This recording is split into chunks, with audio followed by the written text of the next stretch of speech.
Welcome to Heartline, Changemaking in Healthcare. I'm your host, Dr. Andrea Austin, a board-certified emergency physician, physician development coach, and educator. After years on the front lines, I've learned that real change in healthcare starts within. Each episode invites you to explore the inner work that unlocks clarity and bold leadership, because healing systems through changemaking begins with following our heartlines. Hi, friends. I'm really excited that for the next few weeks, I'm going to be sharing excerpts from my book. And if you enjoy listening to the audiobook, then you can head over to Audible and purchase the entire book. This week, I'm going to be covering a chapter called The Revitalization, and we're going to be talking about trauma and healing. And given how much that's happening in the world right now, I think this is a very good chapter to come to. So with that, let's go ahead and get started. Part 3, the revitalization. Could you accept the burnout? Could you accept that you're having it and that to get through it, maybe look into what you need and what would get you on the path of integrity to practicing medicine in a way that you would actually feel good and in a way that you could show up as your best self? This was actually a quote from the podcast back in March of 2024. While I had experienced episodes of burnout before, the episode that occurred at the end of the pandemic was different. Prior episodes felt temporary, and with a few tweaks, I could bounce back. This one was on a soul level and was a clear inflection point in my life. There's no experiencing life or thinking in the old way. I was changed. During past episodes of burnout, I turned outward. I looked for a solution that would work for someone else, and I tried it on me. This time, I felt a pull to go inward. After several months, I began to feel a clarity emerge and an optimism begin to surface. Here I share a formula, and the formula is inflection point plus inner work plus clarity equals revitalization. Revitalization is defined as imbuing something with new life and vitality. What I like most about revitalization is the emphasizing the past. The past is still there. No matter how painful it is integral to the revitalization process.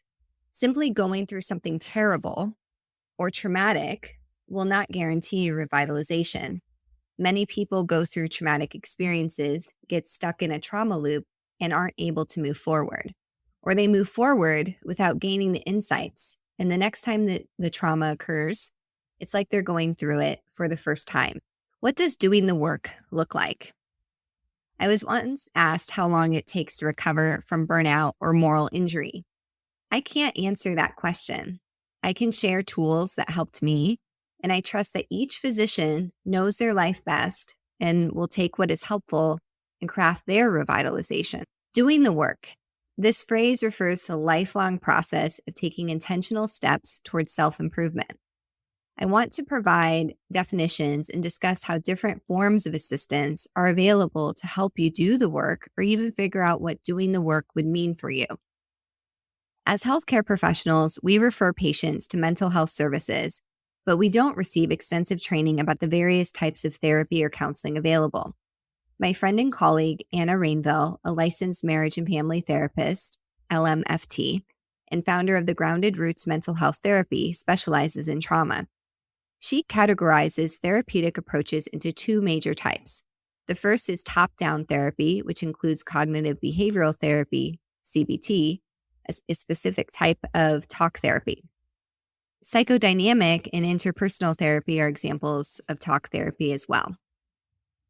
The second type is bottom-up therapy, which utilizes modalities that use body sensations to process memories stored in the nervous system to promote long-term healing. EMDR, which we've talked about before on the podcast, which stands for eye movement, desensitization, and reprocessing, is an example of this approach. Understanding these options is essential for those seeking a therapist and for those providing referrals. Talk therapy has become embedded in American pop culture and featured in countless movies, podcasts, TV shows. In contrast, bottom-up modalities like EMDR, somatic experiences such as yoga or dance-based therapy, and art-based approaches are just starting to gain more attention. Despite being viewed as woo-woo, the evidence supporting bottom-up approaches is growing, and large healthcare systems, including the Veterans Administration, are increasingly reimbursing and encouraging those modalities. If you or someone you know has been trying talk therapy and has not been improving, especially if trauma is involved, it may be time for a bottom-up approach. I also talk about coaching. The International Coaching Federation defines coaching as partnering with clients in a thought-provoking and creative process that inspires them to maximize their personal and professional potential. Coaching is future-focused, meaning there isn't much looking back at the past. While coaching can be therapeutic, it is not therapy. Coaches don't treat or diagnose mental health disorders. Coaching assumes that the client can fully manage their own life, and through the partnering aspect of coaching, the client can unlock solutions to be more fulfilled and address life challenges. Do you need a coach or a therapist? This can be a difficult question to unravel.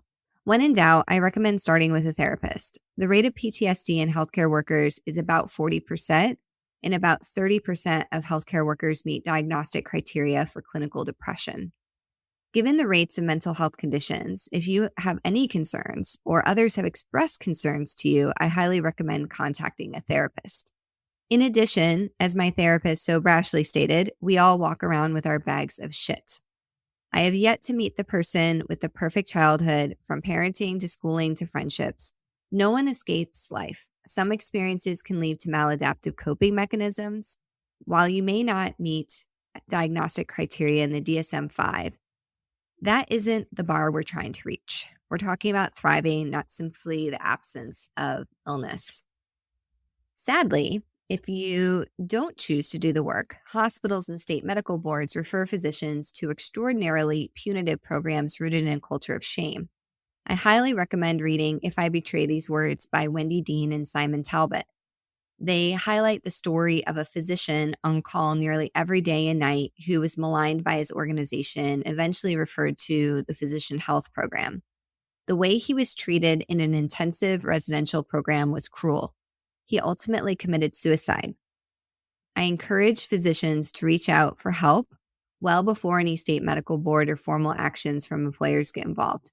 Once an outside entity is involved, it takes away the autonomy of the medical professional to choose the approach they prefer and at the time and financial costs they are comfortable with. Addiction also occurs among doctors, and this can vary from substances such as alcohol or opioids. In addition, shopping, gambling, and even internet usage can become an addiction or have addictive behavioral patterns. Addiction therapy is beyond this book.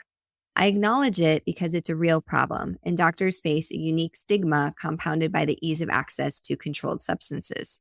Even if it doesn't progress to an addiction that meets clinical criteria, many of us spend in a way to offset the emotional pain of doctoring. I know many miserable doctors. Returning to the Dr. Tal Ben-Shahar framework, this is living in the hedonism quadrant. It's a fun place to live in. I have designer shoes, purses, first-class memories to prove it. If those items are within your budget and fulfilling, go for it. There was a phase in which I consumed uncomfortably as a reward or treat because I worked hard.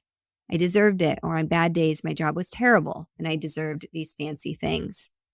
In the book, Your Money or Your Life, 9 Steps to Transforming Your Relationship with Money and Achieving Independence by Vicki Robin and Joe Dominguez, they share that however much money you make, you have to subtract the money you spend to survive doing it.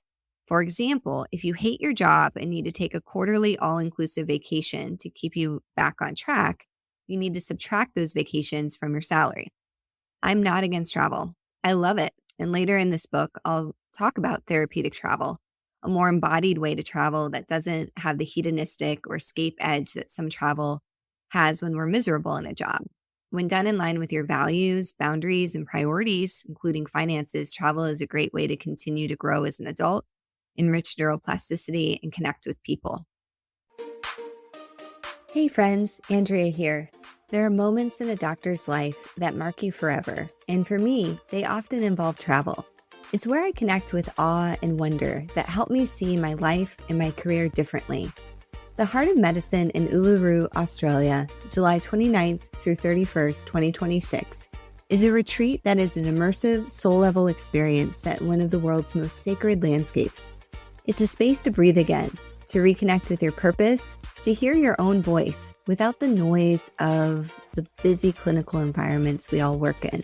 We'll gather a small group of clinicians for thought-provoking sessions, storytelling, cultural learning, and genuine rest. Spots are very limited. If your heart has been asking for something more, this is your invitation. Learn more and register at coachingfordoctors.net.au, or you can email me at andrea@andreaaustinmd.com.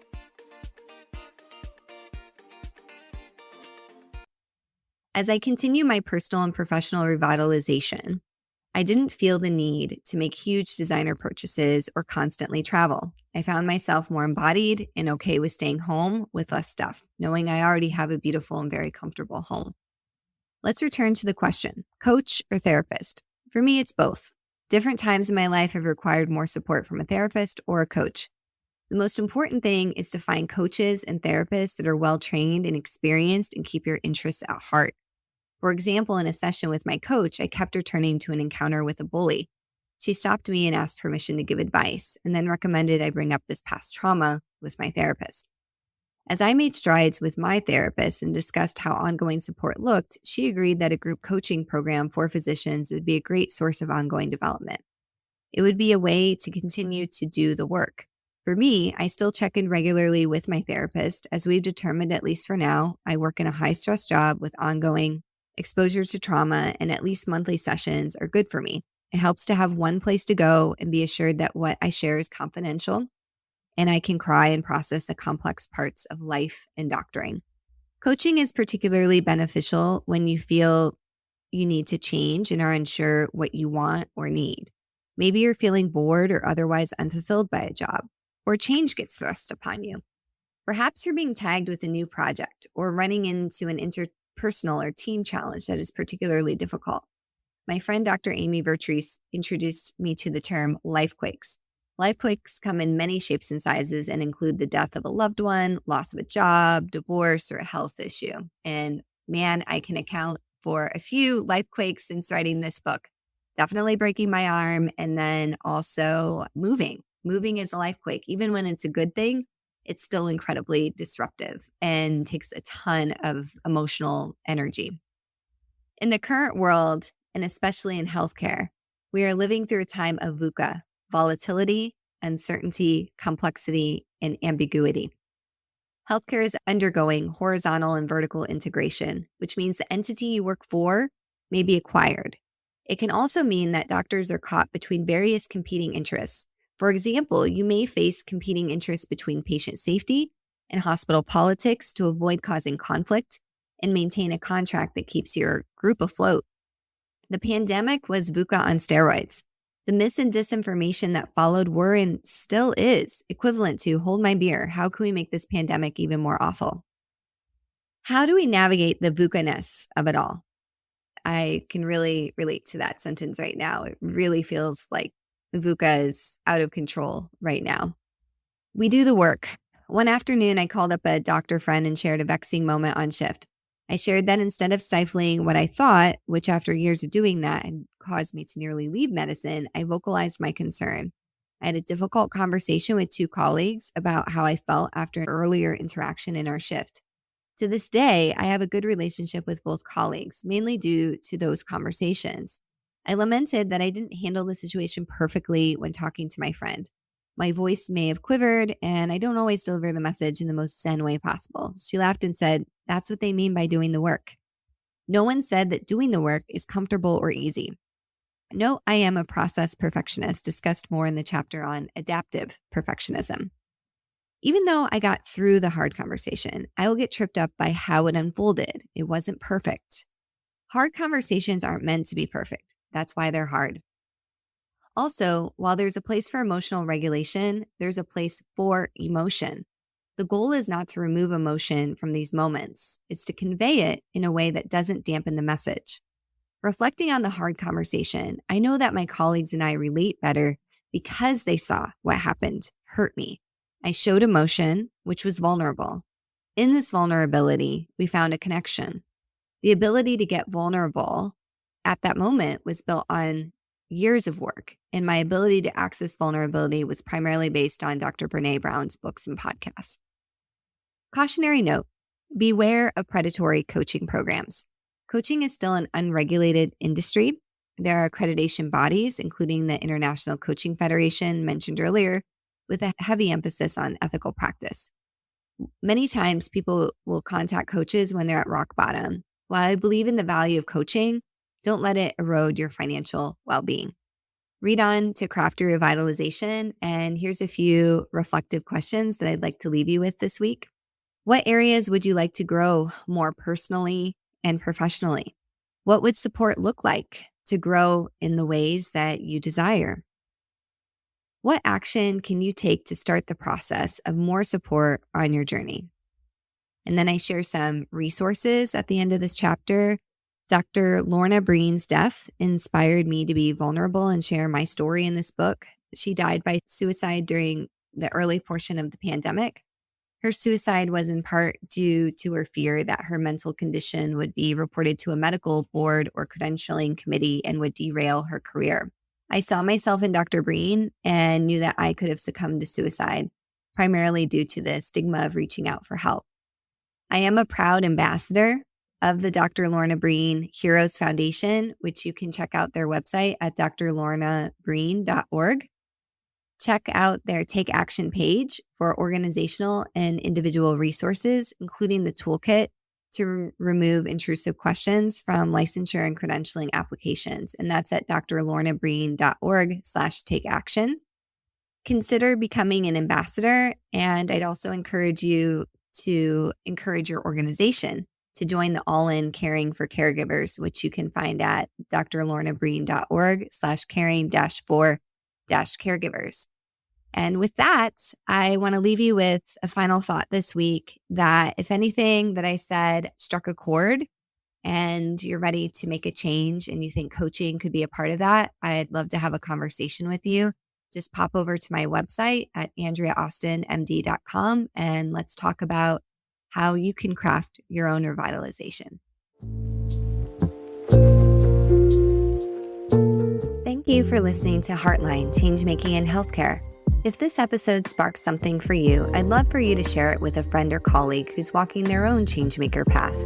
If you're interested in coaching, consulting, or speaking engagements, you can find me at andreaaustinmd.com or connect with me on LinkedIn and Instagram. I work with individuals and organizations who are ready to build meaningful, sustainable change without losing themselves in the process. The views expressed on this podcast are my own and do not reflect those of any organization I work for or with. This podcast is for education and entertainment purposes only and is not intended as professional advice, including but not limited to medical or psychological guidance. Until next time, keep following your Heartline.